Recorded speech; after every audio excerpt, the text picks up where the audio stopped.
After more than a decade away from major championship golf, no one expected anything from Justin Leonard. At 53, he arrived at the Open 2025 as a quiet guest, a name from the past. But what happened next shocked the entire golf world. He made the cut. He outplayed stars half his age. And he did it with elegance, silence, awe, and soul. This isn't just a story about golf. This is a story about purpose, time, and the quiet return of a forgotten champion. Listen to the incredible true story of Justin Leonard's last walk. The last walk, Justin Leonard's return to the Open. He wasn't supposed to be here. Not really. At 53, Justin Leonard arrived at the 2025 Open Championship not as a contender, but as a memory. A past champion, invited out of tradition. But something stirred as he stepped onto Royal Portrush, something deeper than nostalgia. By Sunday, he had captured the heart of the golf world, not with birdies and eagles, but with quiet grace. He didn't come to win. He came to remember. The invitation came like a whisper. Former Open champions often receive ceremonial invites. Most come, wave to the crowd, miss the cut, and disappear. But Leonard didn't treat it like ceremony. Something inside him said, play. Not for trophies, but for peace. He pulled out his old clubs, laced his shoes, and packed a bag filled more with memories than expectations. Justin Leonard wasn't always a forgotten name. In 1997, he stunned the world by winning the Open at Royal Troon. His calm demeanor and surgical precision earned him 12 PGA Tour victories and a heroic role in the 1999 Ryder Cup. He was never flashy, never loud, but always respected. A gentleman in spikes. And then, he was gone. In the mid-2010s, Leonard stepped away from the game. Not with a press conference, not with a farewell tour, just silence. He became a broadcaster, a father, a man who traded the roar of the crowd for the hum of family life in Colorado. Years passed. Golf moved on. But Justin never let go of the game that had shaped him. No one expected much. A nice walk, maybe a few smiles from fans. But on Thursday, Leonard shot a stunning 70. 1 under par. The crowd clapped out of politeness, then out of disbelief. His swing hadn't aged. It had matured. Steady, smooth, poetic. A relic, yes, but a living one. Friday brought wind, cold, and chaos. Young stars like Morikawa and Koepka battled the brutal Portrush winds. Leonard? He didn't panic. He had played in worse. He posted a gritty 73. His total? +1. The cut line was +2. He had made it. After 11 years away from major championship weekends, Justin Leonard was back in the mix. He didn't celebrate. Just packed up, nodded to a few players, and left quietly. But in that locker room, something shifted. Young players started asking, "Hey, that's Justin Leonard?" Some pulled up old YouTube clips. Others just watched him, calm, precise, unshaken. A living lesson in patience. Saturday came with pressure, but not for Leonard. He wasn't chasing the lead. He was walking in gratitude. Fairway after fairway, he stuck to his rhythm. No drama. No fireworks. Just golf, the way it used to be played. He shot 72. Still in. Still standing. Sunday morning. Fog hugged the course. Leonard sat in silence with his coffee. This was it. One last loop around a major. Not to prove anything. Just to say goodbye properly. To the game, to the fans, to a part of himself he hadn't visited in years.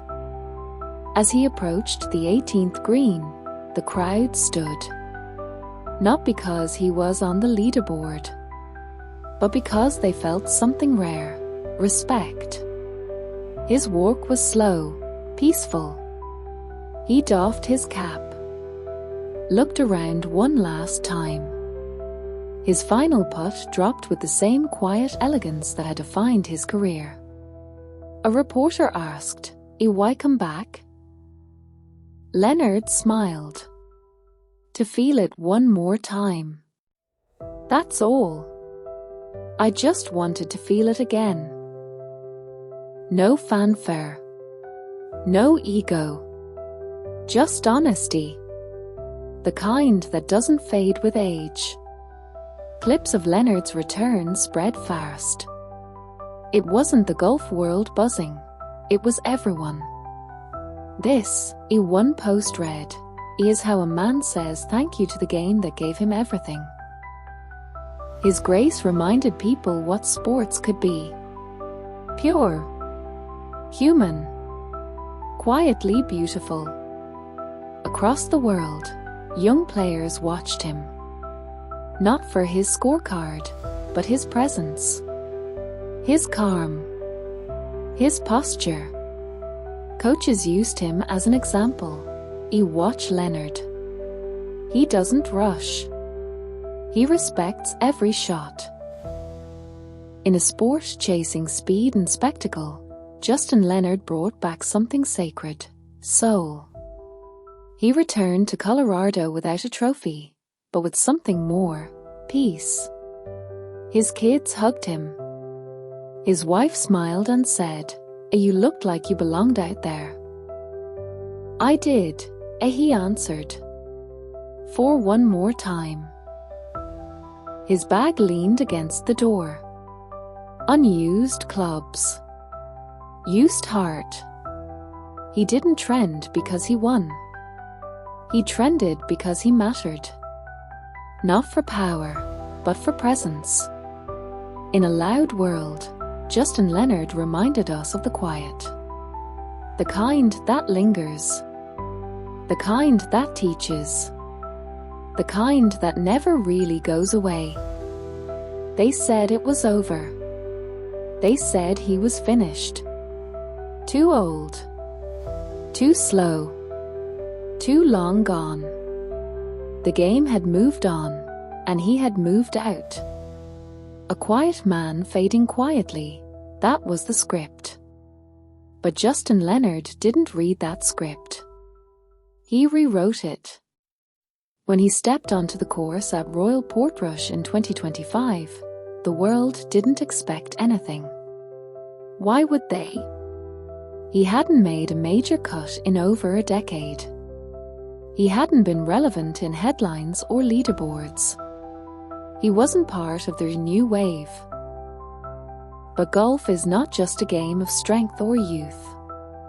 It is a game of will, of rhythm, of heart.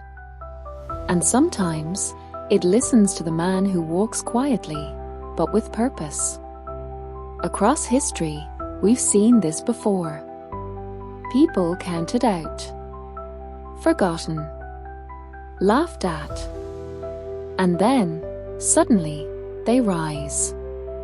Nelson Mandela spent 27 years behind bars before leading a nation. Grandma Mosers began painting at 78. Colonel Sanders didn't sell a single piece of chicken until his 60s. And yet, the world remembers them, not for when they started, but for how they finished. Justin Leonard's story is a quiet echo of that same truth. It's not over unless you decide it is. Time is not your enemy, surrender is. The fire that once burned in you can burn again, even if it's buried under years of silence. We think age is a limitation. We think too much time passed means we've missed our shot. But maybe age is not the end. Maybe it's the perfect beginning. When you've seen enough, failed enough, felt enough, you finally know who you are. And that's when magic happens. Justin Leonard didn't come back to prove he was young again. He came to prove he was still whole, still composed, still burning. The crowds may have come for the stars, but they stood for him. Not because he was the strongest, but because he was the truest. There's something universal about a comeback. It stirs something in all of us, the part that hopes. When someone returns from the edge, it reminds us that we can too. Justin Leonard's weekend at the Open didn't change the record books, but it changed people. It showed every viewer that grace doesn't age, that humility still inspires, that silence can still thunder. Sometimes, it's not about raising a trophy.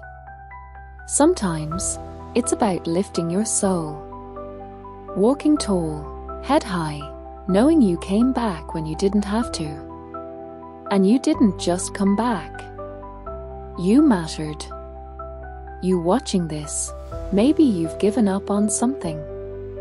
A dream. A project. A version of yourself. Maybe the world told you it's too late. Maybe you started to believe it. But let this story remind you. It is never too late to try again. To rewrite the ending. To surprise the ones who stopped believing, including yourself. Justin Leonard didn't chase applause. He walked for the love of the game. And in doing so, he found more than fairways. He found his voice again. So what's stopping you? In the end, we won't remember the numbers. We'll remember the feeling. The courage to return. The elegance of showing up. The beauty of walking your path, even when no one is watching. Justin Leonard reminded the world of something we so often forget. You don't have to shout to be heard. You don't have to win to be great. And you don't need to be young to begin again. So wherever you are in life, if you've got breath, you've got time. If you've got time, you've got a shot. And if you've got a shot, take it.